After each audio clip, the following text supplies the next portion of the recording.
فلا أقسم بمواقع النجوم وإنه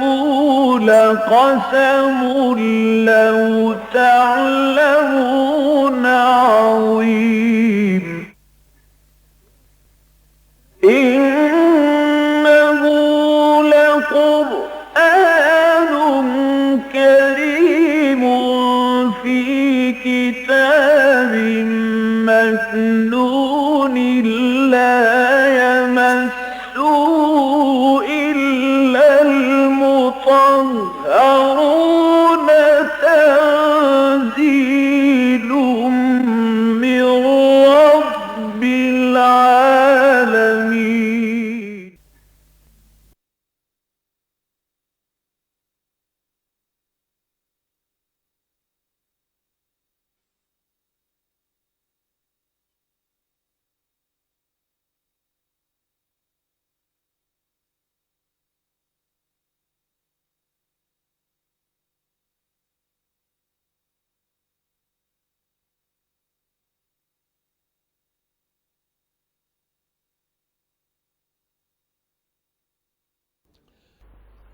نحمده ونصلي على رسوله الكريم اما بعد فقد قال الله تبارك وتعالى كما ورد في بدء سورة المائدة اعوذ بالله من الشيطان الرجيم بسم الله الرحمن الرحيم يا ايها الذين آمنوا اوفوا بالعقود احلت لكم بهيمة الانعام الا ما يتلى عليكم غير محل الصيد وانتم حرم ان الله يحكم ما يريد صدق الله العظيم رب اشرح لي صدري ويسر لي امري واحلل عقدة من لساني يفقهوا قولي اللهم ربنا الهمنا رشدنا واعذنا من شرور انفسنا اللهم ارنا الحق حقا وارزقنا اتباعه وارنا الباطل باطلا وارزقنا اجتنابه آمین یا رب العالمین۔ سورہ مائدہ ویسے تو گنتی کے اعتبار سے قرآن حکیم کی 5ویں سورت ہے، لیکن مکی اور مدنی سورتوں کے جو گروپ میں نے بارہا آپ کو بیان کیے ہیں، ان میں مکی سورت تو اس گروپ کی صرف ایک ہے، سورہ فاتحہ۔ وہ کہنے کو ایک ہے، ویسے پورے قرآن کے مساوی سمجھ لیجئے، اگر یہ نہ کہہ سکے کہ پورے قرآن پر بھاری ہے تو بہرحال اسے خود قرآن العظیم کہا گیا سورۃ الحجر کے اندر۔ لیکن اس کی جو 4 سورتیں ہیں اس گروپ کی مدنیات، ان میں سے یہ آخری ہے، چوتھی اور آخری۔ یہ جو 4 سورتیں ہیں ایک عجیب ترتیب ہے ان میں کہ سب سے بڑی سب سے پہلے، پھر اس کے بعد اس سے چھوٹی، پھر اس کے بعد اس سے چھوٹی، پھر اس کے بعد اس سے چھوٹی۔ یہ سب سے چھوٹی صورت ہے ان میں سے۔ اس کے 16 رکوع ہیں اور 120 آیات ہیں۔ سورہ نساء کے 24 رکوع ہیں اور 176 آیات ہیں۔ سورہ آل عمران کے 20 رکوع ہیں اور 200 آیات ہیں، اور سورہ بقرہ کے 267 آیات ہیں اور 40 رکوع۔ پھر یہ بھی بارہا بات سامنے آ چکی ہے کہ قرآن مجید کی اکثر صورتیں جوڑوں کی شکل میں ہیں، چنانچہ سورۃ البقرہ اور سورۃ آل عمران یہ ایک جوڑا ہے، اور آن حضور صلی اللہ علیہ وسلم نے ایک حدیث میں واضح شدہ الفاظ کے مطابق ان کو ایک نام دیا الزہراوین، 2 نہایت روشن اور تابناک صورتیں، اور فرمایا ہے کہ قیامت کے دن یہ 2 صورتیں 2 بدلیوں کی صورت میں سامنے آئیں گی، ظاہر ہوں گی، جو ان لوگوں پر سایہ کریں گی کہ جو ان سے محبت کرتے تھے۔ تو سورہ بقرہ اور سورہ آل عمران میں آپ کو نظر آیا کہ دونوں میں ایک بات تو یہ مشترک ہے کہ الف لام میم دونوں صورتیں جو ہیں ان حروف مقطعات سے شروع ہوئی ہیں۔ پھر دونوں کے آخر میں نہایت عظیم دعائیں ہیں، ربنا لا تؤاخذنا ان نسینا واخطانا، بڑی طویل آیت ہے، طویل دعا ہے۔ اور سورہ آل عمران کے بھی آخری رکوع میں دعا ہے، 3 آیات پر مشتمل بڑی طویل دعا ہے۔ پھر یہ کہ ان دونوں میں ایک ورٹیکل ڈویژن ہے، یعنی سورہ بقرہ کے دو حصے ہیں، پہلے حصے میں 18 رکوع ہے، دوسرے میں 22 ہے، وہ ورٹیکل ڈویژن ہو گئی۔ پھر جو 18 رکوع ہیں، 22 رکوع ہیں پہلے حصے کے، ان میں بھی تقسیم یوں ہے کہ پہلے 4 رکوع جو ہیں وہ تمہیدی، پھر 10 رکوعوں میں خطاب اہل کتاب میں سے خاص طور پر بنی اسرائیل سے، پھر 4 رکوع جو ہیں وہ برزخی ہیں، یعنی تحویل قبلہ جو علامت تھی اس بات کی کہ سابقہ امت جو ہے معذور ہو کر اب ایک نئی امت اس کی جگہ آ رہی ہے، اس کے لیے علامت کے طور پر تحویل قبلہ، وہ مضمون جو ہے ان 4 رکوعوں میں آیا ہے۔ اس طریقے سے گویا کہ 18 رکوع، اس کے بعد جو ہے پھر 22 رکوع آتے ہیں، اور 22 رکوعوں کے اندر 3 مضامین کے جو دھاگے ہیں ایک دوسرے سے بٹے ہوئے، یہ بارہا میں عرض کر چکا ہوں۔ سورہ آل عمران میں بھی ورٹیکل ڈویژن موجود ہے، پہلے حصے میں 10 رکوع ہیں، تقریباً 1/3 حصہ اس کا تمہیدی ہے، 1/3 حصہ جو ہے وہ اہل کتاب میں سے نصارہ کے ساتھ گفتگو پر مشتمل ہے، اور 1/3 حصہ پھر برزخی نوعیت کا ہے جیسے کہ سورہ بقرہ میں۔ اس کے بعد کے 10 رکوعوں میں پہلے 2 رکوعوں میں اہل کتاب سے خطاب ہے، پھر 6 رکوع متواتر چلے ہیں 60 آیات غزوہ احد کے حالات و واقعات پر اور اس کے ضمن میں ہدایات جو اللہ تعالیٰ کی طرف سے نازل ہوئی، اور اس کے بعد پھر خطاب ہے امت مسلمہ سے۔ بہرحال ان 2 صورتوں میں تو یہ حصہ جو ہے ہمیں نظر آتا ہے خاص طور پر کہ ورٹیکل ڈویژن موجود ہے۔ سورہ نساء اور سورہ مائدہ میں جو جوڑے ہونے کی نسبت ہے،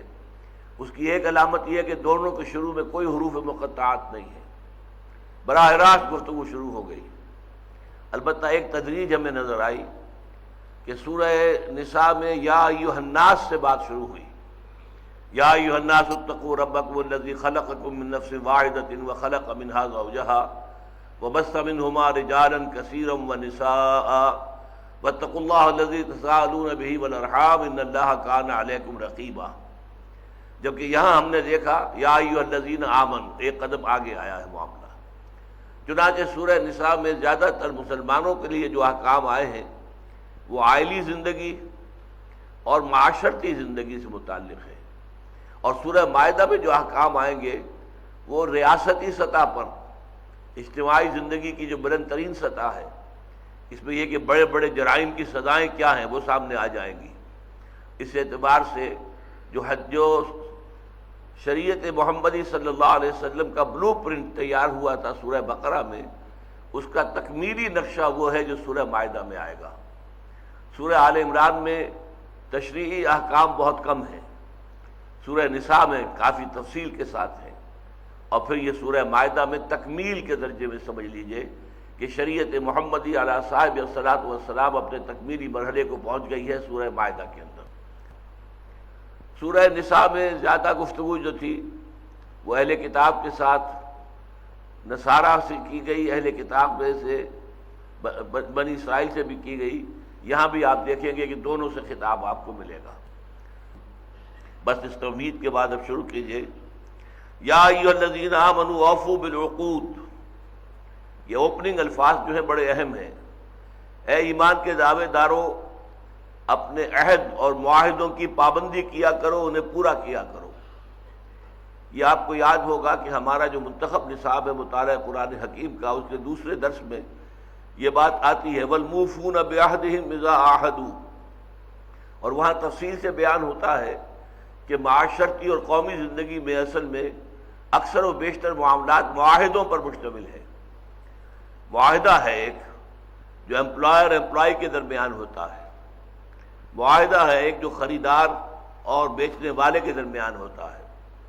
معاہدہ ہے ایک جو سرکاری ملازم اور حکومت کے درمیان ہوتا ہے، شادی بھی ایک معاہدہ ہے، سوشل کانٹریکٹ ایک مرد اور عورت کے درمیان۔ تو گویا کہ اگر معاہدہ جو ہے اور عہد جو ہے اس کو پورا کرنے کا جذبہ پیدا ہو جائے تو پھر یہ ہے کہ پورے معاشرے کی اسٹریم لائننگ ہو جائے گی، اور پورا معاشرہ جو ہے وہ بہت عمدہ ہو جائے گا، متوازن ہو جائے گا، اور اس میں اطمینان ہوگا اور سکون ہوگا اور باہمی اعتماد ہوگا۔ یہاں ذرا اسی کو ایک مختلف لفظ سے واضح کیا ہے، اوفوا بالعقود۔ عقد کہتے ہیں کسی دو چیزوں کے جوڑ دینے کو، اسی لیے گرہ کہلاتی ہے عقدہ، اردو میں بھی ہم بولتے ہیں عقدہ لا ینحل، ایسی گرہ جو حل نہ ہو سکے۔ ایسی بیچ میں بات آ پڑی ہے، مقطع میں آ پڑی ہے سخن گسترانہ باس، کہ جو چیز کے آپس میں حل نہ ہو سکے اور جڑی ہوئی ہو اس طور سے وہ عقد ہے۔ چنانچہ اس کا ایک لطیفہ بھی آتا ہے کہ عرب میں آپ کو معلوم ہے جو لوگ باہر کے ہیں اور وہ ملازمت کرتے ہیں، ان کا ہر سال کانٹریکٹ جو ہے رینیو ہوتا ہے۔ تو ایک پاکستانی ملازم جو وہاں تھے وہ چھٹی پر آئے اور پیچھے ان کے ایک لیٹر آ گیا تجدید عقد کا، کہ تمہارا جو معاہدہ تھا ہمارا اس کو تازہ کرنا ہے، تو یہ تجدید عہد کے فارم دیے جا رہے ہیں، تو پر کر کے بھیج دو۔ وہ کہیں بیوی نے دیکھ لیا عقد اور تجدید عقد، اب عقد ہمارے ہاں تو صرف ایک بات کے لیے بولا جاتا ہے، نکاح کا عقد، عقد نکاح، اس لیے وہ اس کے پیچھے پڑ گئے کہ یہ تم نے کیا کیا ہے، وہاں پر تم نے کوئی اور شادی کر لی ہے۔ تو عقد جو ہے اصل میں عربی زبان میں کسی بھی معاہدے کو دو فریق جس کے اندر جڑ جائیں وہ عقد ہے۔ تو وفوا بالعقود وہی بات ہو گئی، والموفون بعہدہم اذا عاہدوا، جب بھی کوئی معاہدہ طے ہو جائے، کوئی معاملہ طے ہو جائے، کوئی بات آپ کے مابین طے ہو جائے تو پھر اس کو پورا کرنا لازم ہے۔ یہ گویا کہ عام انسانی معاشرے اور عام انسانی نظام جو ہے دنیا میں، اس کے اعتبار سے بہت اہم چیز ہے، اور اس میں خاص طور پر آگے چل کر آ جائے گا کہ در حقیقت دین بھی ایک معاہدہ ہے اللہ کے ساتھ۔ جیسے کہ ہم سورہ فاتحہ میں پڑھتے ہیں ایاک نعبد و ایاک نستعین، اے اللہ ہم تیری ہی بندگی کرتے ہیں اور کرتے رہیں گے، اور تجھ ہی سے مدد مانگتے ہیں اور مانگتے رہیں گے، یہ بھی ایک معاہدہ ہے۔ تو اسی لیے میثاق کہا گیا ہے، میثاق الذی واثقکم بہ، یہ اگلے رکوع میں یہ آیت آ جائے گی کہ مسلمانوں یاد رکھو اب اس میثاق کو جس میں کہ اللہ نے تمہیں باندھ لیا ہے، اس لیے کہ تم نے شریعت کا اقرار کیا، تم نے کہا سمعنا واطعنا، ہم نے سنا اور ہم نے اطاعت قبول کی، تو اب اس کی باس پرس ہوگی۔ تم اگر کسی معاملے میں اللہ کے حکم کو توڑتے ہو تو گویا کہ اس عہد کی خلاف ورزی کر رہے ہو۔ اس لیے دین کا معاملہ جو ہے، شریعت کا معاملہ، شریعت بھی بندے اور اللہ کے درمیان ایک معاہدہ ہے، ایک عقد ہے، ایک کانٹریکٹ ہے، ایک میثاق ہے، لہذا اس کا پورا کرنا ضروری ہے۔ جیسا کہ میں نے عرض کیا تھا، چونکہ شریعت کے تکمیلی احکام اس صورت میں آ رہے ہیں، لہذا اس کے لیے موزوں ترین عنوان یہی الفاظ ہیں، یا ایھا الذین آمنوا اوفوا بالعقود۔ اس کے بعد ایک ذرا جزوی سا مسئلہ ہے جس کو لیا گیا، احلت لکم بہیمۃ الانعام الا ما یتلی علیکم، تمہارے لیے حلال کیے گئے ہیں چوپائے، مویشیوں کی قسم کے تمام چوپائے۔ یہاں ذرا سمجھ لیجئے، انعام جو ہیں عرب میں صرف 4 جانوروں کو کہتے تھے، بکرا اور بکری، یہ گویا کہ آپس میں یہ 2 کا جوڑا جو ہے، اسی طریقے سے بھیڑ اور بھیڑو یہ دوسرا جوڑا ہے، 4 ہو گئے، گائے اور بیل 6 ہو گئے، اور اس کے ساتھ اونٹ اور اونٹنی 8 ہو گئے۔ ثمانیت ازواج، یہ سورہ انعام کے اندر آیا ہے، ثمانیت ازواج، یہ 8 ہیں جو جوڑوں کی شکل میں ہے، ان کو کہتے ہیں انعام، یہ عام مویشی ہیں۔ بہیمہ کے لفظ کے اضافے سے اس کے اندر توسیع کر دی گئی، یعنی یہ کہ جو چوپائیں ہوئی انہی انعام کے مانند چوپائے ہیں، مثلاً ہرن ہے وہ بکری کی طرح ہے، نیل گائے ہے وہ گائے کے مانند ہے، یعنی باقی جتنے حیوانات بھی ایسے ہیں کہ جو گوشت نہ کھاتے ہوں، شکار نہ کرتے ہوں۔ شکار کرنے والے تمام جانوروں کا گوشت حرام ہے، اور اس میں جو حکمت ہے وہ یہ معلوم ہوتی ہے کہ ہر حیوان کے گوشت میں اس کی اپنی سرشت کے اثرات ہوتے ہیں۔ جو شکار کرنے والا ہے، شیر کر رہا ہے شکار، چیتا کر رہا ہے شکار، بھیڑیا کر رہا ہے شکار، ان کے اندر جو ہے ایک طرح کی خونخواری موجود ہے، لہذا جو لوگ قومیں ان کا گوشت کھائیں گی ان کے اندر بھی وہ خونخواری پیدا ہو جائے گی۔ جیسے کہ خنزیر کے گوشت سے متعلق سمجھ لیجئے کہ خنزیر جو ہے تمام حیوانات میں سب سے زیادہ، یوں سمجھیے کہ بے شرم حیوان ہے، غیرت نام کو نہیں ہے، اور ظاہر بات ہے کہ جن لوگوں نے خنزیر کے گوشت کو اپنے اوپر حلال کر لیا ہے، غیرت کے اعتبار سے وہ بھی مردہ قومیں ہو چکی ہیں، ان کے اندر غیرت نام کی کوئی شے نہیں ہے۔ تو اس لیے فرمایا کہ جو جانور ایسے ہیں جو گھاس پات کھاتے ہیں، جیسے کہ ہرن ہے وہ کوئی شکار نہیں کرتا، گوشت نہیں کھاتا، نیل گائے ہے وہ کوئی شکار نہیں کرتی، گوشت نہیں کھاتی، اسی طرح پرندوں میں بھی وہ پرندے جو شکار کرتے ہیں اور گوشت کھاتے ہیں، عقاب ہے، شاہین ہے، یہ جتنے بھی اس قسم کے پرندے ہیں وہ شکار کرتے ہیں، ان میں درندگی ہوتی ہے، ان کا گوشت بھی حرام کر دیا گیا۔ تو یہ ایک حکمت نظر آتی ہے کہ کسی بھی جانور کے گوشت میں اس جانور کا جو اپنا مزاج ہے، اس کی جو سرشت ہے، اس کا ایک اثر جو ہے وہ گوشت کے کھانے والے کے اندر پیدا ہو جاتا ہے۔ لہذا احلت لکم بہیمۃ الانعام، چوپائے تو حلال کیے ہی گئے، اس کی تفصیل سورہ انعام میں آ چکی اس لیے کہہ رہا ہوں کہ سورہ انعام مکی ہے، اور یہ ہم مدنی سورت جو ہے جس کا زمانہ نزول سن 6 ہجری کا آخری دور جو ہے، آخری حصہ، یا سن 7 ہجری کا ابتدائی اوائل کا حصہ ہے، لہذا سورہ انعام جو ہے وہ تو گویا کہ یوں سمجھیے کہ اس سے 7-8 سال پہلے نازل ہو چکی، تو اس میں جو ہے تفصیل بیان ہو چکی۔ انعام ثمانیۃ ازواج، وہ جو میں نے ابھی گنوائے ہیں 8 حیوان جوڑوں کی شکل میں جو ہے، بکرا ہے، بکری ہے، بھیڑ ہے اور بھیڑو ہے، اور گائے ہے اور بیل ہے، اور اونٹ ہے اور اونٹنی ہے، ان کا گوشت کھانا، ان کا دودھ پینا حلال ہے۔ اللہ فرمایا احلت لکم بہیمۃ الانعام الا ما یتلی علیکم،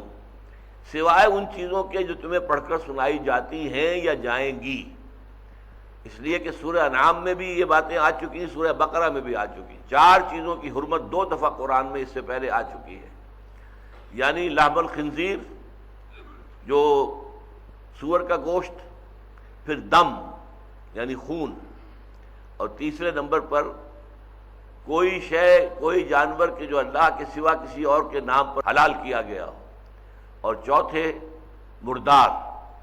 یہ 4 کا جو ہے حرمت کا معاملہ جو ہے یہ سورہ انعام میں بھی ہے اور سورہ بقرہ میں بھی ہے، لیکن یہاں آگے چل کر آپ دیکھیں گے اس کی کچھ وضاحت کی گئی مزید، کیونکہ پھر وہی بات کہ یہ شریعت کی تکمیلی صورت ہے۔ تو احلت لکم بہیمۃ الانعام الا ما یتلی علیکم غیر محل الصید وانتم حرم، اس میں ایک تو وہ چیزیں مستثنیٰ ہو گئیں جن کا ذکر آگے کیا جائے گا، اور دوسری شرط یہ ہے کہ نہ شکار کرتے ہوئے اس حال میں کہ تم احرام میں ہو، اگر تم احرام کی حالت میں ہو تو شکار نہیں کر سکتے، چاہے ہرن صاف نظر آ رہا ہے، پاس ہی بیٹھا ہوا ہے،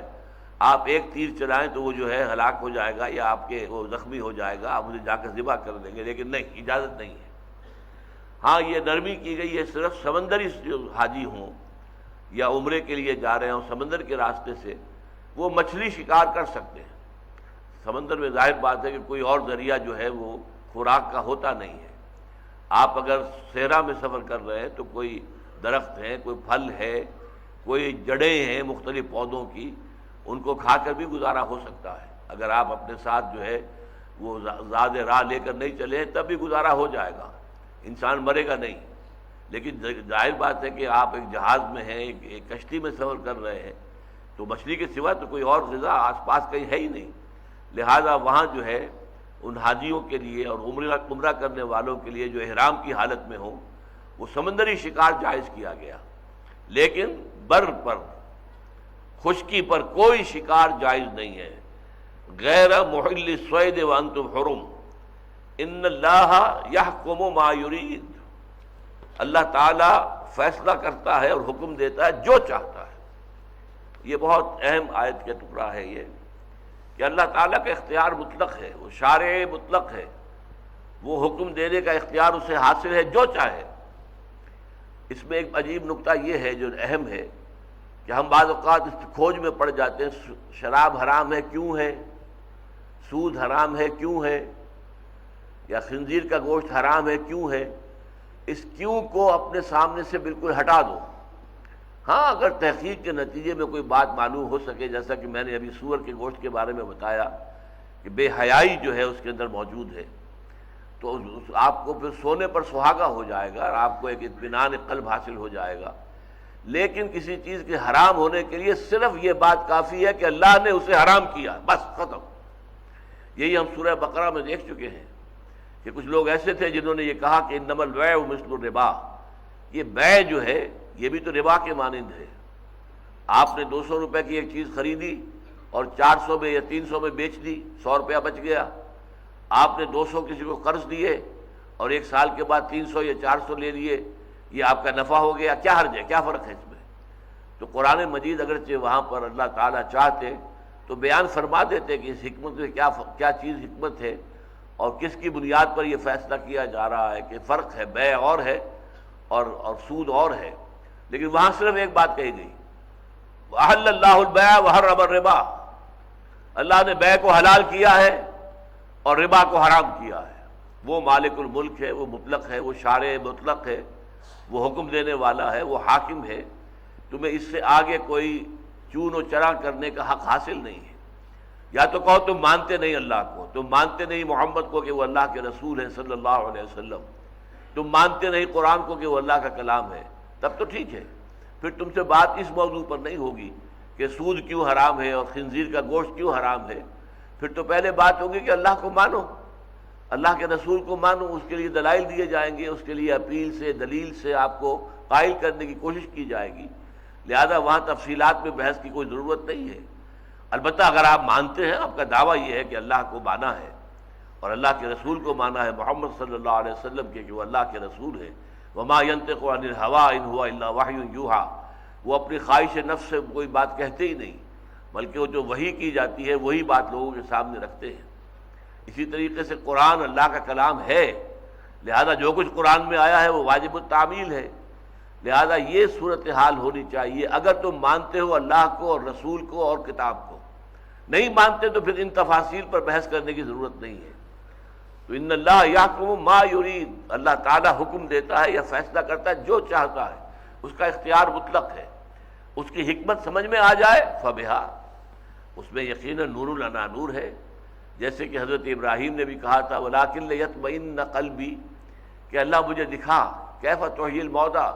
تو مردوں کو کیسے زندہ کرے گا۔ اللہ نے اس کی ایک مثال ان کی نگاہوں کے سامنے پیش کر دی، تو اس میں جو فرمایا گیا تھا، اللہ تعالیٰ نے پوچھا تم دیکھنا چاہتے ہو، اولم تؤمن، کیا تمہیں ایمان حاصل نہیں ہے؟ قال بلا، عرض کیا یقیناً ہے، میں صاحب ایمان ہوں، میں مانتا ہوں کہ آپ زندہ کریں گے مردوں کو، لیکن ولکن لیطمئن قلبی، لیکن میں چاہتا ہوں میرا دل بالکل مطمئن ہو جائے، ٹھک جائے اس بات پر، تو اس کے لیے ذرا مجھے مشاہدہ کرا دے۔ تو یہ بات تو ہو جائے گی کہ اگر آپ کو کسی حکم کی حکمت بھی معلوم ہو جائے تو اس سے دل ٹھک جائے گا، اس سے ایک اطمینان ہو جائے گا، اس سے ایک انشراح صدر حاصل ہو جائے گا، اس سے آپ کو ایک باطنی بصیرت اور روشنی حاصل ہو جائے گی۔ لیکن حکم کا ماننا اور حکم کی فرما برداری اس پر منحصر نہیں ہے کہ وہ بات آپ کی سمجھ میں آئے، وہاں تو سیدھی سیدھی بات ہے، اسمعوا واطیعوا، سنو اور اطاعت کرو، ان دونوں کے درمیان کوئی فاصلہ نہیں ہے۔ یا ایھا الذین آمنوا لا تحلوا شعائر اللہ ولا الشہر الحرام ولا الہدی ولا القلائد ولا آمین البیت الحرام یبتغون فضلا من ربہم ورضوانا وَإِذَا حَلَلْتُمْ فَاصْطَادُوا۔ اب یہاں پر جو میں نے ابھی تک آیت پڑھی ہے، آیت لمبی ہے، آگے بھی اس کا حصہ ہے، وہ کیا ہے، اس کا پس منظر کیا ہے؟ دیکھیے، یہ جیسا کہ میں نے عرض کیا ہے، یہ صلح حدیبیہ کے بعد یہ صورت نازل ہوئی ہے۔ اب مکے والوں کی طرف سے تو امن حاصل ہو گیا مسلمانوں کو، لیکن چونکہ مکے والوں نے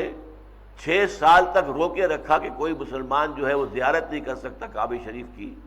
اور نہ وہ عمرہ کر سکتا ہے نہ حج کر سکتا ہے، تو ایک غصہ، ایک وینجینس، ایک طرح کا انتقامی سا جذبہ پیدا ہو جانا بالکل فطری ہے۔ تو اب یہ کہ بہت سے جو قبیلے ہیں، ان کے جو حاجی جاتے تھے حج کرنے کے لیے، مشرک تھے وہ، لیکن حج تو موجود تھا ان میں، سنت ابراہیمی کا یہ ایک عمل جو ہے ان کے یہاں مسلسل چلا آ رہا تھا، حج کرتے تھے، تو حج کے لیے قافلے آ رہے ہیں اور وہ اسلامی مملکت کے حدود میں سے ہو کر گزر رہے ہیں، تو کہیں ایسا نہ ہو اے مسلمانوں کہ تمہارے اندر وہ جو انتقام کا جذبہ ہے وہ تمہیں ان حاجیوں پر زیادتی کرنے پر آمادہ کر دے۔ ان لوگوں نے ہمیں روکا ہوا، ان کو بھی روکو اور ان کا مال ضبط کرو، اور جو جانور یہ حجی کے لیے لے جا رہے ہیں انہیں ان سے ضبط کر دو اور انہیں ذبح کر کے کھاؤ۔ ایسی کوئی شکل ہے مسلمانوں تمہاری طرف سے نہیں ہونی چاہیے۔ انہوں نے جو زیادتی کی اس کے جواب دے وہ عند اللہ ہو جائیں گے، لیکن تمہاری طرف سے زیادتی نہیں ہونی چاہیے۔ تو اس کے لیے گنوا دی ہیں چیزیں، یا ایھا الذین آمنوا لا تحلوا شعائر اللہ، یہ سب سے موٹی بات ہو گئی۔ شاعر کسے کہتے ہیں؟ شعیرہ کہتے ہیں کسی شے کا شعور بیدار کرنے والی چیز، کوئی عقلی اور روحانی حقیقت ہے جو اتنی لطیف ہے کہ عام طور پر وہ ذہن میں مستحضر نہیں رہتی، اس کے لیے کوئی علامت مقرر کر دی جائے تو علامت کو دیکھتے ہی وہ شے یاد آ جائے گی، یہ شعیرہ ہے، اس کی جمع شعائر ہے۔ اللہ کی کتاب سب سے بڑا شعیرہ ہے، بیت اللہ شریف سب سے بڑا شعیرہ ہے۔ سورہ بقرہ میں ہم پڑھ چکے ہیں ان الصفا والمروہ من شعائر اللہ، صفا اور مروہ کی پہاڑیاں جو ہیں یہ بھی اللہ کے شعائر میں سے ہیں۔ ان پہ جو چکر لگائے تھے حضرت ہاجرہ نے سلام علیہا پانی کی تلاش میں کہ کوئی مجھے نظر آ جائے، کوئی قافلہ جاتا ہوا نظر آ جائے، کبھی وہ صفا کے اوپر چڑھتی تھی اور جا کر اوپر سے دیکھتی تھی کہیں کوئی انسان نظر آئے جس کو میں پکار سکوں کہ کچھ پانی ہمیں دو، میرا بچہ جو ہے شیر خوار وہ دم توڑ رہا ہے، رو رہا ہے، ایڑیاں رگڑ رہا ہے، پانی نہیں ہے۔ پھر وہاں سے مایوس ہو کر دوڑتی تھی مروہ کی طرف، اور مروہ پہ جا کر وہی کام پھر دیکھ رہی ہے، جھانک رہی ہے، کوئی انسان نہ ادھر نظر آیا نہ ادھر نظر آیا۔ البتہ اللہ کے فضل سے کیا ہوا کہ جہاں حضرت اسماعیل ایڑیاں رگڑ رہے تھے وہاں سے چشمہ برآمد ہو گیا، وہی زمزم ہے۔ زمزم کے معنی رکو رکو۔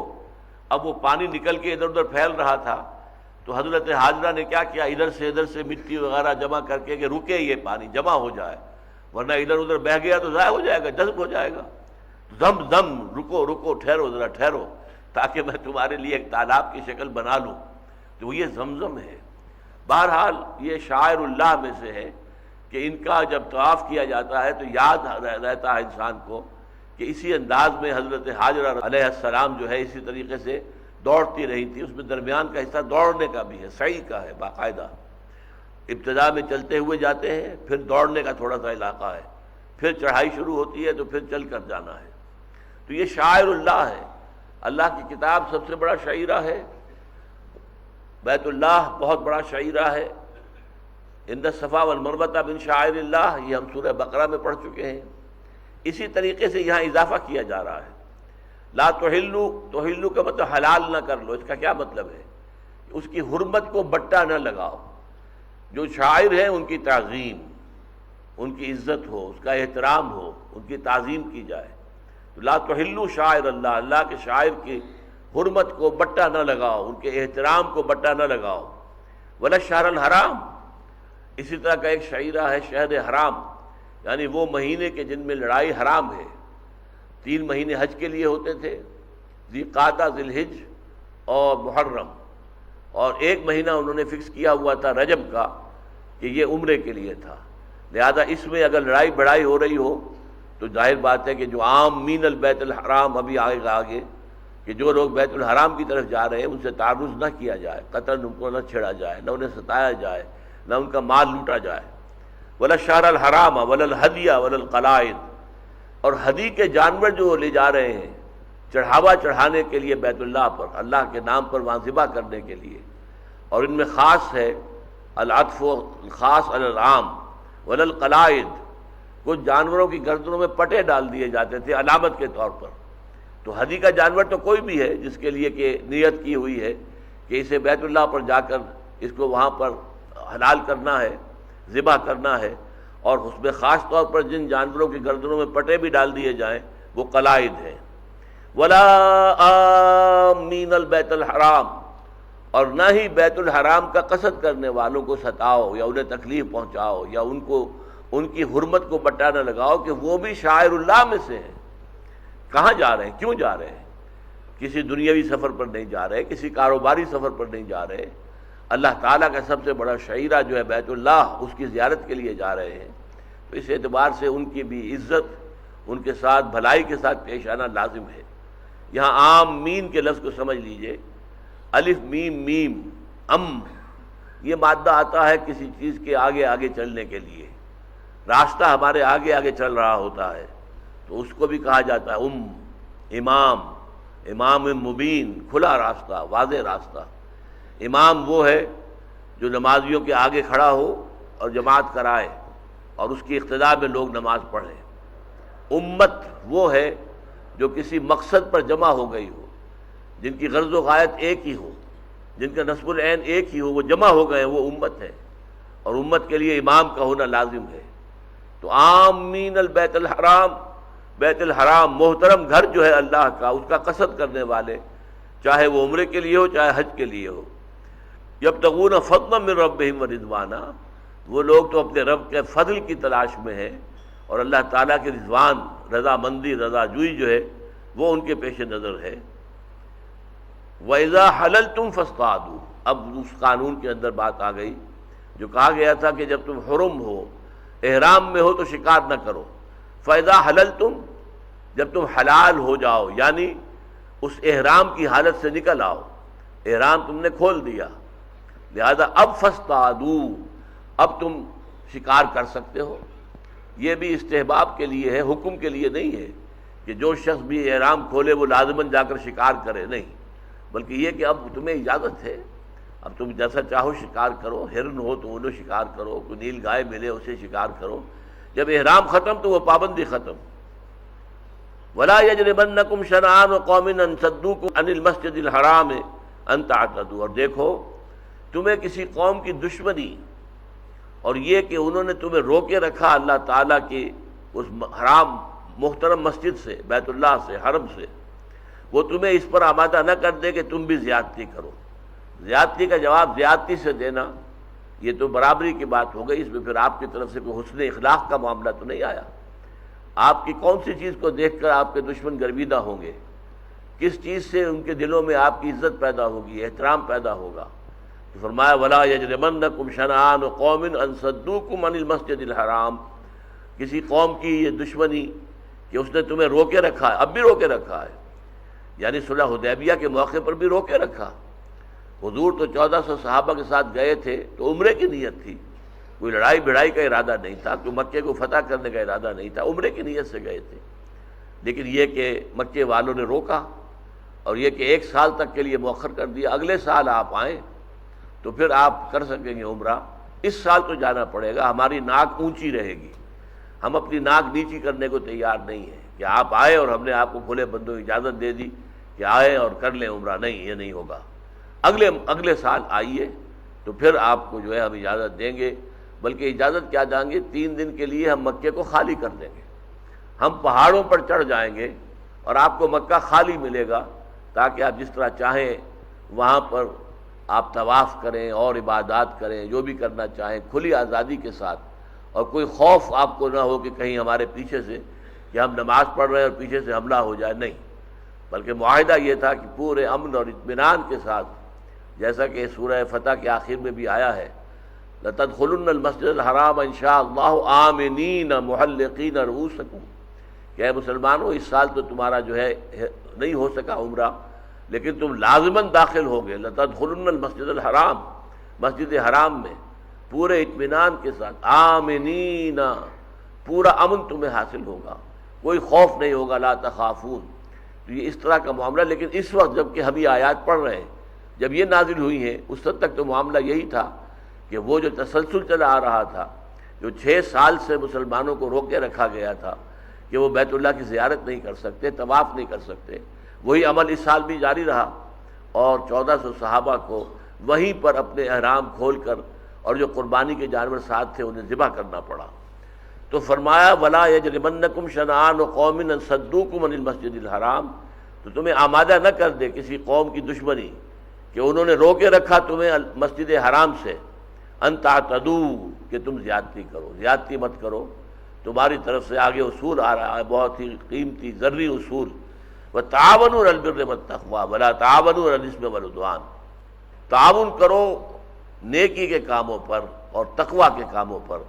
ولا تعاونوا، اور نہ تعاون کرو علی الاسم والعدوان، کسی گناہ کے کام پر یا ظلم کے کام پر۔ یعنی یہ کہ چاہے وہ مشرک ہیں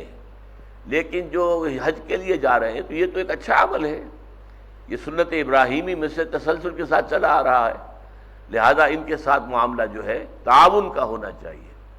نہ صرف یہ کہ انہیں گزن نہ پہنچاؤ، انہیں تکلیف نہ پہنچاؤ، انہیں لوٹو نہ، انہیں قتل نہ کرو، بلکہ یہ کہ ان کی دعوت کرو، ان کو کھلاؤ، ان کا اہتمام کرو، ان کو ضیف کی حیثیت سے رکھو، یعنی صرف یہ کہ ان کو چھوڑے نہیں رکھنا ہے بلکہ ان کی خدمت کرنی ہے۔ وتعاونوا علی البر والتقوی، بر یہ ہم پڑھ چکے ہیں، لیس البر ان تولوا وجوہکم قبل المشرق والمغرب، تعاونوا علی البر والتقوی، نیکی کے کاموں میں اور تقوی کے کاموں میں تعاون کرو، ولا تعاونوا علی الاثم والعدوان، اور ہرگز تعاون نہ کرو گناہ کے کاموں میں اور زیادتی کے کاموں میں، واتقوا اللہ، اور اللہ کا تقوی اختیار کرو، ان اللہ شدید العقاب، یقیناً اللہ تعالیٰ سزا دینے میں بہت سخت ہے۔ عقاب بنا ہے عقب سے، عقب پیچھے کو کہتے ہیں، عاقبت، آخرت کو عاقبت بھی کہا جاتا ہے، آخرت دنیا کے مقابلے میں جو پیچھے آئے گی، بعد میں آئے گی، وہ آخرت ہے۔ عاقبت یہ بھی پیچھے آنے والی شے ہے، تو عاقبت بھی ہم اسے کہتے ہیں۔ عاقبت اندیش، جو شخص کے خیال رکھتا ہو، لحاظ رکھتا ہو بعد میں نکلنے والے نتائج کا۔ تو یہاں پر فرمایا عقاب، اللہ تعالیٰ جو ہے سزا جب دیتا ہے تو یہ کسی عمل کا نتیجہ ہوتا ہے جو اس عمل کے بعد ملتا ہے۔ آپ نے نیکی کی ہے تو آپ کو اس کی جزا ملے گی، بدی کی ہے تو سزا ملے گی۔ تو عقاب کا لفظ جو ہے وہ سزا کے لیے خاص ہے۔ عقوبت، ٹارچر کرنا، عقوبت خانے کہلاتے ہیں، یہ عقوبت خانے ہیں۔ ان اللہ شدید العقاب، یقیناً اللہ تعالیٰ بہت سخت ہے سزا دینے میں۔ حرمت علیکم المیتہ، اب یہ جو وعدہ کیا گیا، احل لکم بہیمۃ الانعام الا ما یتلی علیکم، تمہارے لیے تمام انعام یعنی وہ آٹھوں اور اس کے ساتھ ہی ان جیسے جو اور جانور ہیں، حیوانات ہیں، وہ سب حلال کر دیے گئے۔ اور اس کے الا ما یتلی علیکم، سوائے ان کے کہ جو تمہیں پڑھ کر سنا دیے جاتے ہیں یا سنا دیے جائیں گے۔ اب یہ اس کا وعدہ جو ہے وہ پورا ہو رہا ہے۔ حرمت علیکم المیتۃ، میتہ تو حرام کر دیا گیا ہے تم پر مردار، مردار کہیں پڑا ہوا ہے، جانور مرا ہوا ہے، اس کو کھانا، اس کا گوشت کاٹ کے کھانا، لا حول ولا قوت الا باللہ، یہ چیز حرام ہے، مردار حرام ہے۔ والدم، اور خون، خون جو ہے وہ بھی ناپاک شے ہے اور یہ بھی حرام ہے۔ اسی لیے جو ذبح کا طریقہ ہے جو ہمیں سکھایا گیا ہے کہ صرف جو سافٹ پارٹس ہیں گردن کے وہ کاٹے جائیں تاکہ حرام مغز انٹیکٹ رہے۔ جب حرام مغز جو ہے جو کہ دماغ کے ساتھ سارے جسم کا رابطہ قائم کرتا ہے وہ انٹیکٹ ہوگا، تو آپ کو معلوم ہے کہ جیسے کہ آپ بکرا ذبح کرتے ہیں تو پھر وہ اینٹتا ہے، اس کے اندر اینٹھن پیدا ہوتی ہے اور وہ ہاتھ پاؤں مارتا بھی ہے۔ اس سے یہ ہوتا ہے کہ تمام ٹیشوز کے اندر جو خون ہے وہ نچڑ کر آ جاتا ہے اور وہ باہر نکل جاتا ہے، تو گوشت جو ہے وہ خون سے پاک ہو جاتا ہے۔ اور اگر آپ نے گردن اڑا دی، جیسے سکھ کرتے ہیں جھٹکا، کہ بکرا کھڑا ہے اور ایک تلوار کا وار کیا اور گردن اڑا دی، تو یہ حرام مغز کا تعلق کٹ گیا، جو دماغ کے ساتھ اب اس کا رشتہ نہیں رہا۔ اب وہ رائگر مورٹس جسے کہتے ہیں میڈیکل ٹرم میں، کہ وہ تشنج جو ہوتا ہے مرنے کے بعد وہ نہیں ہوگا، اور خون جو ہے وہ ٹیشوز کے اندر، مختلف اعضاء جو ہیں ان کے اندر خون جم جائے گا۔ تو گویا کہ اب جو گوشت آپ کھائیں گے اس میں خون کی آلائش ہوگی، خون ملا ہوا ہوگا، اس لیے اس کو بھی حرام قرار دے دیا گیا۔ حرمت علیکم المیتۃ والدم ولحم الخنزیر، اور سور کا گوشت حرام کیا گیا۔ وما اہل لغیر اللہ بہ، اور جس پر نام لیا گیا اللہ کے سوا کسی اور کا۔ احلال جو ہے، جیسے کہ ہلال کو دیکھ کر مبارکباد دی جاتی ہے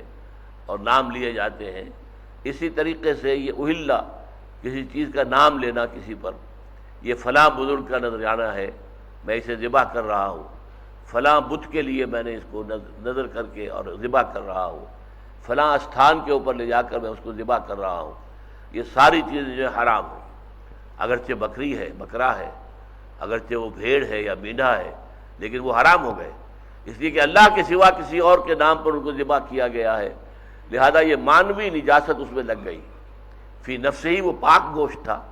لیکن یہ مانوی نجاست شرک کی، اس کی وجہ سے وہ حرام ہو گیا۔ اب اس کے بعد میتہ جو ہے مردار، اس کی قسمیں بیان کی جا رہی ہیں۔ والمنخنقۃ، وہ جانور جو گردن گھٹنے کی وجہ سے، گلا گھٹنے کی وجہ سے مر جائے۔ آپ نے کبھی دیکھا ہوگا بکریوں کا معاملہ خاص طور پر ہوتا ہے، کسی کھوٹے سے بنی ہوئی رسی کے ساتھ وہ کوئی ایسا چکر وکر کھایا کہ وہ رسی ان کے گلے کے گرد لپٹتی چلی گئی۔ اب جتنا ہاتھ پاؤں مار رہی ہے وہ اپنے اس سے نکلنے کے لیے، اتنا ہی وہ جو بند ہے اور جو گھٹن ہے اس رسی کی وہ بڑھتی جا رہی ہے، یہاں تک کہ وہ مر جاتی ہے۔ یہ منخنقہ ہے۔ یعنی جو گلا گھٹنے سے مر گئی، والموقوذہ اور جس کو کوئی چوٹ لگی اور اس سے وہ جانور مر گیا، والمتردیہ اور وہ جانور جو کہیں بلندی سے نیچے گرا، کوئی چٹان تھی اور دوڑتا ہوا چلا آ رہا تھا، چٹان اچانک ختم ہو گئی اور وہ نیچے گیا اور مر گیا، والمتردیہ والنطیحہ اور دو حیوان آپس میں لڑ پڑے اور ایک کے سینگ سے دوسرا جو ہے ہلاک ہو گیا، تو جو سینگ مرنے لگنے کی وجہ سے ہلاک ہوا ہے وہ بھی حرام ہو گیا، وما اکل السبع اور جو بھی کچھ درندے کھا لیں، درندے نے ہرن کا شکار کیا، اس میں سے کچھ کھایا، ناشتہ کیا، باقی چھوڑ دیا، اور وہ رکھتا ہے اس لیے کہ پھر میں بعد میں آ کے کسی وقت کھاؤں گا، اتنے میں آپ پہنچ گئے اور آپ کو جانور مل گیا، گوشت مل گیا، معلوم ہوا تازہ تازہ ہی اس کو اس نے جو ہے کھایا ہے، لیکن یہ کہ اگر وہ مردار ہے، مر چکا ہے تو حرام ہے، لیکن اگر اس میں ابھی زندگی باقی ہے، صرف گوشت کھایا گیا، مثلا ایک ٹانگ کھائی گئی ہے یا دونوں ٹانگیں کھا لی گئی ہیں، تو اس سے یہ کہ موت نہیں آتی، بلکہ اب اس جانور کے اندر کوئی جان کی رمق ہے، تو اگر تم تزکیہ کر لو، یہ تزکیہ ذال کے ساتھ ہے، زے کے ساتھ نہیں، زے کے ساتھ تزکیہ کی معنی ہے نفس کو پاک کرنا، اور ذال کے ساتھ تزکیہ کی معنی ہے ذبح کرنا، تو یہ ذبح کر سکو اگر، یعنی جانور میں ابھی جان ہے، اگرچہ اس کی ایک ٹانگ یا دو ٹانگیں جو ہیں وہ کسی درندے نے کھا لی ہیں، لیکن اس کے اندر ابھی جان ہے، تو ذبح کر سکو تو تمہارے لیے جائز ہو جائے گا، لیکن اگر وہ مر چکا ہے تو ناجائز ہے۔ تو حرمت علیکم المیتۃ والدم ولحم الخنزیر وما اہل لغیر اللہ بہ والمنخنقۃ والموقوذۃ والمتردیۃ والنطیحۃ وما اکل السبع الا ما ذکیتم وما ذبح علی النصب۔ ایک اور چیز جو حرام کی گئی، جو کسی استھان پر جا کر ذبح کیا جائے، آپ فلاں چیز جو ہے فلاں مقبرے پر جا کے ذبح کر رہے ہیں، حالانکہ ذبح کرتے ہوئے نام اللہ کا لیا ہے، لیکن وہاں یہ کس لیے لے کر گئے آپ؟ اس قبر کے پاس کیوں ذبح کر رہے ہیں؟ اس لیے کہ آپ کو تقرب چاہیے اس قبر والے سے، لہذا یہ بھی حرام ہے۔ چاہے نام نہیں لیا گیا کہ میں فلاں کے نام پر اس کو ذبح کر رہا ہوں، نام اللہ کا لیا گیا ہے، لیکن جس خاص ایک مقام پر، استھان پر، اگر اس استھان پر لے جا کر تم نے تم کو ذبح کیا ہے تو اس کے اندر بھی شرک کی وہ آمیزش شامل ہو گئی ہے، جس کی بنا پر اگر اللہ کے نام کے سوا کسی اور کا نام لے کر ذبح کیا جائے تو جس طرح وہ شے حرام، یہ بھی شے حرام۔ وما ذبح علی النصب، نصب نصب سے بنا ہے، نصب کہتے ہیں کسی چیز کو گاڑ کر کھڑا کر دینا، تو مختلف جو ہے استھان وہ اس طرح بھی بنتے تھے کہ وہاں پر کوئی پتھر جو ہے، کوئی نوکیلا سا پتھر گاڑ کر اس کی نوک زمین پہ گاڑ کے کھڑی کر دی جائے، بس یہ مقام متعین ہو گیا۔ جیسے ہمارے ہاں جو ہے آپ کو سڑکوں پر جس پر آپ ہمیشہ سفر کرتے ہو، آپ کو معلوم ہوتا ہے لو جی ایک نیا اور مقبرہ کھڑا ہو گیا ہے، حالانکہ اس سے پہلے وہاں کچھ نہیں تھا، اور وہ سڑک کے ساتھ ہی آبادی کے اندر ہے۔ ایسا نہیں ہے کہ اب وہ نیا مقبرہ بنا ہو، وہاں پر دفن کرنے کا کسی کو سوال پیدا ہی نہیں ہوتا، لیکن یہ کہ پہلے فرض کیجئے کوئی قبر وہاں تھی، اب اس کے اوپر جو ہے وہ قبہ بنا دیا گیا، گنبد بن گیا، اب وہاں پر جو ہے لوگوں نے پیسے دینے شروع کر دیے، نذرانے شروع کر دیے، اگر وہاں پر جا کر لے جا کر بکرے کو ذبح کیا گیا تو اس بکرے کا گوشت حرام ہو جائے گا۔ وما ذبح علی النصب وان تستقسموا بالازلام، اس کے دو ترجمے ہیں، اور یہ شے بھی تم پر حرام کی گئی کہ فال نکالو۔ یہ فال نکالنا جو ہے تیروں کے ساتھ یہ ان کا معمول تھا۔ حبل جو ان کا ایک بڑا بت تھا، بہت بڑا بت، اس کے پاس جو ہے وہ 7 تیر رکھے رہتے تھے، ہر تیر پر کچھ لکھا ہوا ہے، یہ کام صحیح ہے تم کر لو، یہ کام صحیح نہیں ہے مت کرو، وغیرہ وغیرہ۔ تو پھر یہ ہے کہ وہ جا کر جو بھی پجاری تھا اس کی مٹھی گرم کرتے تھے، پھر اس کو کہتے تھے کہ فلاں مسئلے میں ہمیں معلوم کرنا ہے، تو وہ قسمت کا معاملہ کہ یہ چیز اچھی ہے یا نہیں ہے، جیسے ہم استخارہ کرتے ہیں اللہ تعالیٰ سے مانگتے ہیں، ان کنت تعلم ان ھذا الامر خیر لی فی دینی و معاشی و عاقبۃ امری فاقدرہ لی ویسرہ لی وبارک لی فیہ وان کنت تعلم ان ھذا الامر شر لی فی دینی و معاشی و عاقبۃ امری فاصرفہ عنی واصرفنی عنہ واقدر لی الخیر حیث کان ثم ارضنی بہ۔ اے اللہ، اگر تیرے علم میں ہے کہ یہ کام میرے لیے اچھا ہے، دنیا کے اعتبار سے بھی اور عاقبت کے اعتبار سے بھی بہتر ہے، مفید ہے، تو اس کے لیے میرے دل کو کھول دے اور اس کام کو میرے لیے آسان کر دے، اور اگر تیرے علم میں یہ ہے کہ یہ کام برا ہے اس کا نتیجہ میرے حق میں اچھا نہیں نکلے گا، دنیا میں یا آخرت میں، تو پھر اس کو مجھ سے دور کر دے، مجھے اس سے دور کر دے، اور میرے لیے تو خیر ہی کا فیصلہ کر دے، جو بھی خیر ہو اس کا فیصلہ فرما دے، اور پھر اس پر مجھے راضی بھی کر دے، میرا دل بھی ٹھک جائے، دل مطمئن ہو جائے۔ تو یہ دعا ہے، یہ اللہ سے کرنا، یہ توحید کی ایک بہت بڑی علامت ہے، اور اسی لیے حضور نے فرمایا ہے، صحابہ نے فرمایا ہے کہ ہمیں یہ دعائے استخارہ حضور نے ایسے سکھائی جیسے کہ قرآن مجید سکھایا، یعنی قرآن مجید جیسے لفظ بلفظ اللہ تعالیٰ کے رسول صحابہ کو سناتے تھے، یاد کراتے تھے، اسی طرح یہ دعا بھی اللہ تعالیٰ کے رسول نے ہمیں لفظ بلفظ یاد کرائی ہے جیسے کہ قرآن۔ تو یہ دعا استخارہ بہت اہم ہے، اور یہ لوگوں کو یاد ہونی چاہیے۔ اکثر معاملات میں آدمی مذبذب سا ہو جاتا ہے کہ دونوں راستے ٹھیک ہیں، لیکن کون سا بہتر ہے، کس کو میں اختیار کروں؟ دو رشتے آئے ہوئے ہیں بیٹی کے لیے، اب دونوں کے اندر بظاہر کوئی خرابی نہیں ہے، دونوں تقریباً یکساں سے نظر آ رہے ہیں، ان میں سے کون سا بہتر ہے، کیسے فیصلہ کروں؟ تو اس میں استخارہ ہے، استخارہ کیجئے، اللہ تعالیٰ سے مانگیے، فیصلہ اللہ سے مانگ لیجئے، اپنے معاملے کو اللہ کے حوالے کیجئے، اللہ تیرے حوالے کر رہا ہوں، تو جو چیز بہتر ہے میرے لیے اس کے لیے میرے دل کو کھول دے اور میرے دل کو مطمئن کر دے، اور جو چیز اچھی نہیں ہے اس کو مجھ سے دور کر دے، مجھے اس سے دور کر دے۔ وہی کام وہ کرتے تھے بتوں کے ساتھ، حبل کے ساتھ، کہ وہ تیر رکھے ہوئے ہیں، ان تیروں کو پھر جو ہے وہ جب پجاری کو جو ہاتھ گرم کر دیا گیا، مٹھی گرم کر دی گئی،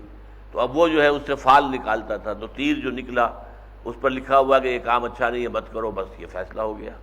تو یہ اس قسمت کا حال معلوم کرنے کے لیے، اور ایک اس کا مطلب یہ ہے کہ تقسیم نہ کیا کرو تیروں کے ذریعے سے،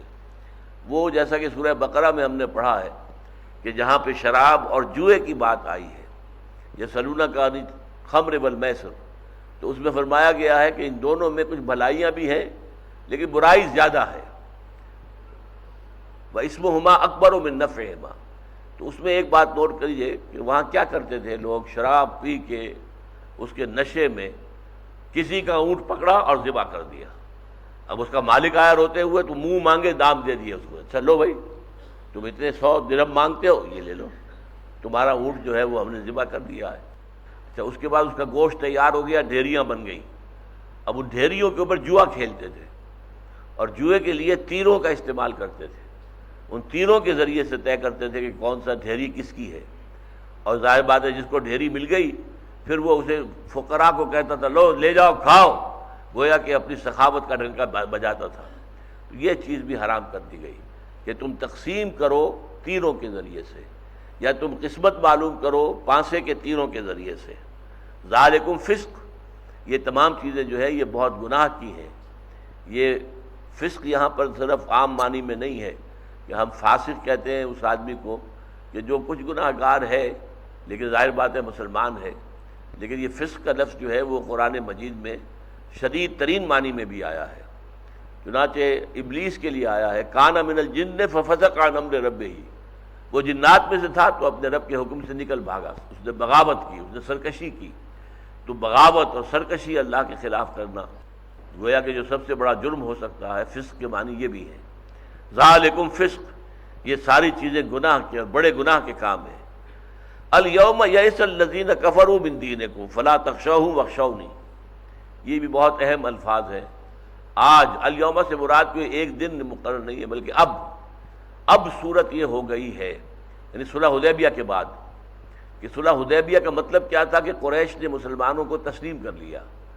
دے are a power to reckon with, اب مسلمانوں کو ماننا پڑے گا۔ جب صلح آپ کرتے ہیں کسی سے تو گویا کہ آپ نے اسے تسلیم کیا ہے، وہ ایک پارٹی ہے، اور جب آپ ان کے درمیان صلح ہو رہی ہے تو گویا کہ دو پارٹیز کے درمیان صلح ہو رہی ہے۔ اس سے پہلے وہ حضور کو تسلیم کرنے کو ہی تیار نہیں تھے، لیکن صلح حدیبیہ میں جب ایک صلح ہوئی ہے حضور سے تو گویا کہ انہوں نے تسلیم کر لیا کہ ہاں محمد صلی اللہ علیہ وسلم اور ان کے رفقاء رضی اللہ تعالی عنہم اجمعین، محمد الرسول اللہ والذین معہ، اب یہ ایک طاقت ہے، ان کو ماننا تسلیم کرنا پڑ رہا ہے۔ تو فرمایا کہ اب صورت یہ ہو چکی ہے کہ کفار تمہارے دین سے مایوس ہو چکے ہیں۔ الیوم یئس الذین کفروا من دینکم، کس اعتبار سے مایوس ہو چکے ہیں؟ ایک تو اس اعتبار سے مایوس ہو چکے کہ ہم اس دین کو اب ختم نہیں کر سکتے، اب یہ ہمارے سطح سے، ہماری حدود سے باہر نکل چکا، ہمارے حد امکان سے باہر نکل چکا، اب اسے جو قوت حاصل ہو چکی ہے، جو تمکن حاصل ہو چکا ہے، اب کوئی امید نہیں ہے کسی ریموٹ انداز میں بھی کہ ہم اس دین کو ختم کر سکیں۔ یہ تو بڑھے گا، پھیلے گا، پھولے گا، پھلے گا۔ اور دوسرے یہ کہ ہم ان میں سے کسی کو بھی واپس نہیں کلیم کر سکتے۔ یہ بڑے پختہ ہیں، بڑے مضبوط ہیں، اپنے دین پر، اپنے ایمان پر یہ بہت مضبوطی کے ساتھ جمے ہوئے ہیں، لہذا ان میں سے کسی ایک کے بارے میں بھی توقع نہیں ہے کہ وہ واپس اپنے آبائی دین میں آئے گا۔ تو الیوم یئس الذین کفروا من دینکم، اچھا اب ایسی حالت میں جب کوئی لوگ آ جاتے ہیں تو جھنجھلاہٹ میں ہو سکتا ہے کوئی قدم اٹھائیں۔ یہ جھنجھلاہٹ جو ہے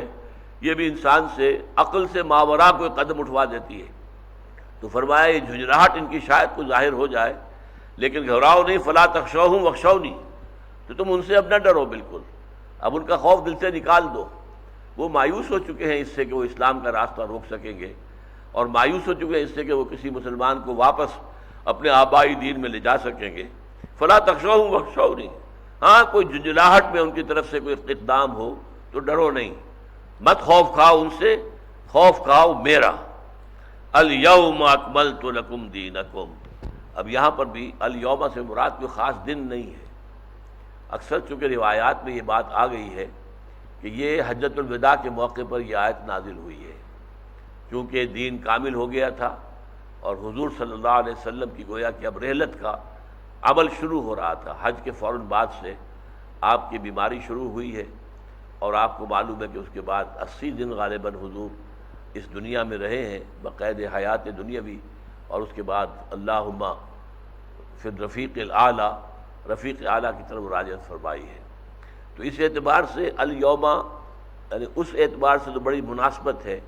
کہ عین حجۃ الوداع کے موقع پر یہ آیت نازل ہوئی ہو، اسی طرح مشہور بھی ہو گئی ہے۔ لیکن یہ سلسلہ کلام دیکھتے ہوئے معلوم ہوتا ہے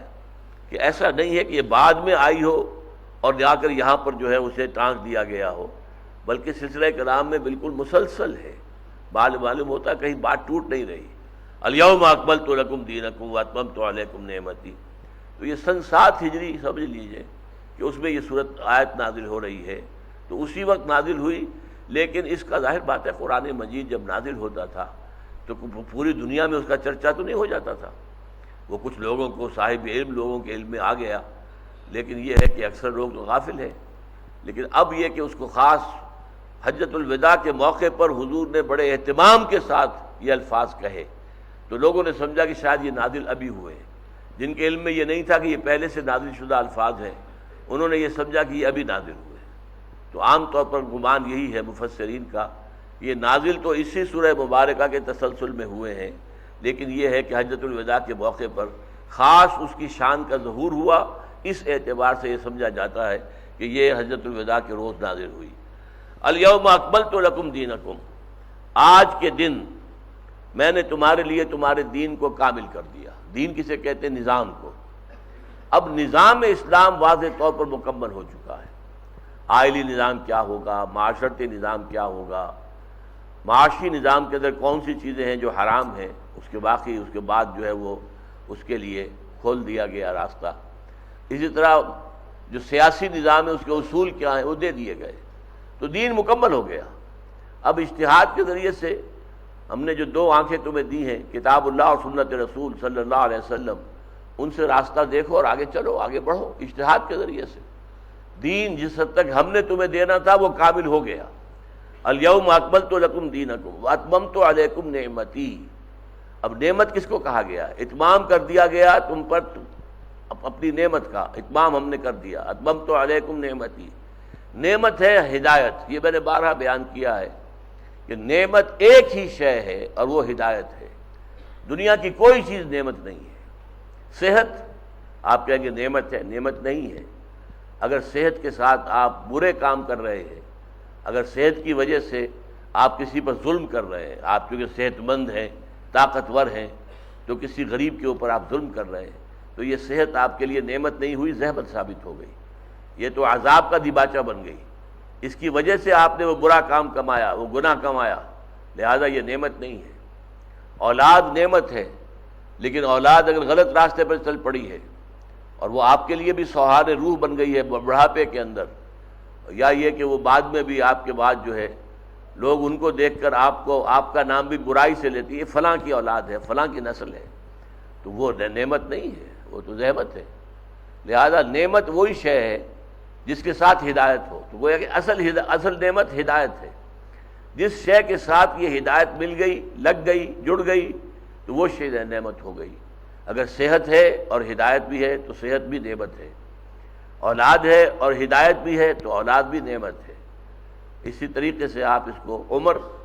اگر عمر اللہ بڑھا رہا ہے لیکن اس کے ساتھ ہدایت موجود ہے تو یہ بھی ایک نعمت ہے۔ اس میں آپ اپنے گناہوں کی جو ہے کوئی تلافی کر سکیں گے، کوئی تلافی مافات کر سکیں گے، اگر کوئی غلطیاں ہوئی ہیں ان کے اللہ تعالیٰ سے مغفرت طلب کر سکیں گے۔ لہذا عمر جو ہے اپنی جگہ پر وہ نعمت ہے، بشرطے کہ نعمت ہدایت موجود ہو۔ تو ہدایت تم پر کامل ہو گئی، یعنی قرآن مجید جو ہے اس کی بھی تکمیل ہو گئی۔ اتممت علیکم نعمتی ورضیت لکم الاسلام دینا، اور تمہارے لیے اب راضی ہو گیا ہوں میں کہ اسلام ہی دین ہے ہمیشہ کے لیے۔ یہ دین اللہ تعالیٰ کی طرف سے ایکنالجڈ ہے،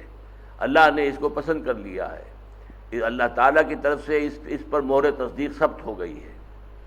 فمن اضطر فی مخمصۃ غیر متجانف لإثم فإن اللہ غفور رحیم۔ اب چونکہ آیا تھا حرمت علیکم المیتۃ والدم ولحم الخنزیر، وہ طویل آیت آئی تھی، اب اس میں ایک استثناء بیان کیا جا رہا ہے۔ یہ ہر جگہ آیا، سورہ انعام میں بھی آیا ہے، سورہ بقرہ میں بھی آیا ہے۔ اگر کوئی شخص اضطرار کی حالت میں آ جائے، اضطرار ضرر سے بنا ہے، ضرر میں باب افتعال ہوگا، تو اضطراب جو ہے وہ اضطرار یہ تے کی بجائے ضاد کی مناسبت سے طا ہو گیا، اضطرار۔ اضطرار یہ ہے کہ بہت تکلیف ہے، بہت ضرر ہے، آدمی کو مرنے کا اندیشہ ہے، کھانے کو کچھ نہیں ہے سوائے مردار کے، کھانے کو کچھ نہیں ہے سوائے سور کے گوشت کے،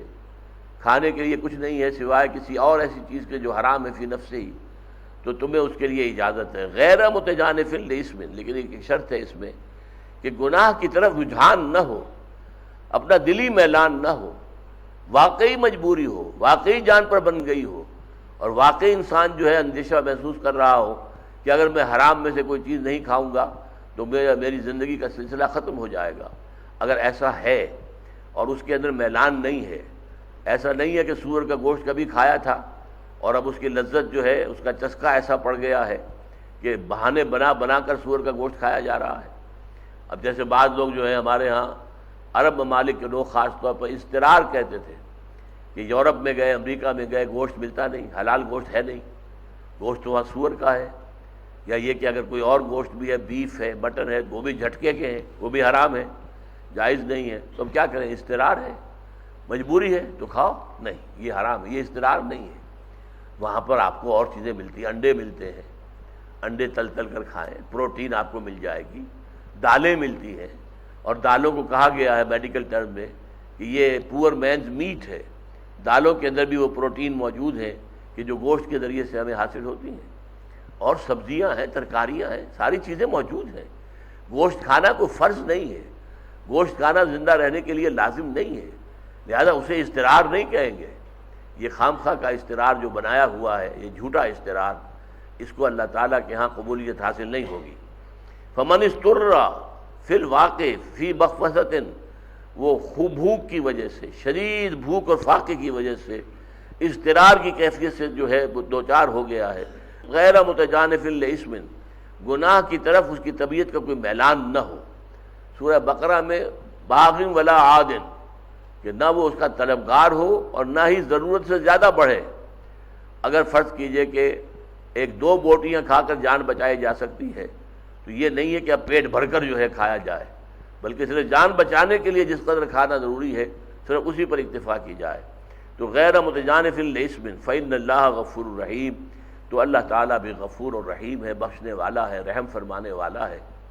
ایسے مضطر کو جو حالت اضطرار سے دوچار ہو چکا ہو، اللہ تعالیٰ معاف کر دے گا اگر وہ حرام شے بھی استعمال کر لے اپنی جان بچانے کے لیے۔ بارک اللہ لی ولکم فی القرآن العظیم ونفعنی وإیاکم بالآیات والذکر الحکیم، انہ تعالی جواد کریم ملک بر رؤوف الرحیم۔